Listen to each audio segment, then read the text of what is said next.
નમસ્કાર દર્શક મિત્રો, દિલોક સત્તા શોમાં આપનું સ્વાગત છે। ભારતમાં દરેક તહેવાર કે ઉત્સવ ઉજવવાનું મહત્વ વધુ છે અને હાલ આપણે સૌને ખબર જ છે કે લોકો અત્યારે મકર સંક્રાંતિના પર્વની ઉજવણીમાં વ્યસ્ત છે।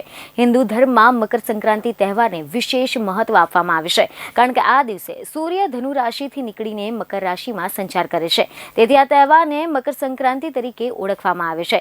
ત્યારે આ પર્વ નિમિત્તે એ જાણવું જરૂરી છે કે આ વખતે જ્યોતિષ અનુસાર મકર સંક્રાંતિના પર્વ કોના માટે ખાસ રહેવાનું છે, એટલે કે મકર સંક્રાંતિનું ફળ આ વર્ષે કોના માટે કેવું રહેશે અને સાથે જ જાણીશું કે મહાપુણ્યકાળનો સમય શું રહેશે। તો સૌપ્રથમ તો તમને જણાવી દઈએ કે મીડિયા રિપોર્ટ અનુસાર એવી જાણકારી મળી રહી છે કે આ વખતે મકર સંક્રાંતિના દિવસે સ્નાન, દાન વગેરેના પુણ્યકાળની અવધિ 10 કલાક 31 મિનિટની હશે અને ત્યાં જ મહાપુણ્યકાળનો સમય 1 કલાક 45 મિનિટ રહેશે। તો સૌપ્રથમ તો તમને જણાવી દઈએ કે મીડિયા રિપોર્ટ અનુસાર આ વખતે મકર સંક્રાંતિના દિવસે સ્નાન, દાન વગેરેના પુણ્યકાળની અવધિ 10 કલાક 31 મિનિટની હશે અને ત્યાં જ મહાપુણ્યકાળનો સમય 1 કલાક 45 મિનિટ રહેશે કારણ કે પુણ્યકાળનો સમય સવારે 7:15 વાગ્યાથી પ્રારંભ થઈને સાંજના 5:46 વાગ્યા સુધીનો રહેશે।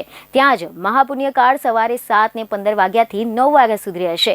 જ્યોતિષીને આપણે જો માનીએ તો મકર સંક્રાંતિનો પર્વ જનસામાન્યના જીવનમાં સ્થિરતા લાવવાવાળો સાબિત થવાનો છે કારણ કે આ દરમિયાન વસ્તુઓના કરમાં ઘટાડો આવવાની સંભાવના છે અને આની સાથે જ આ વર્ષે મકર સંક્રાંતિનો પર્વ પર ઠંડીથી લઈને ખાંસી વગેરે જેવી બીમારી પરેશાન કરી શકે છે।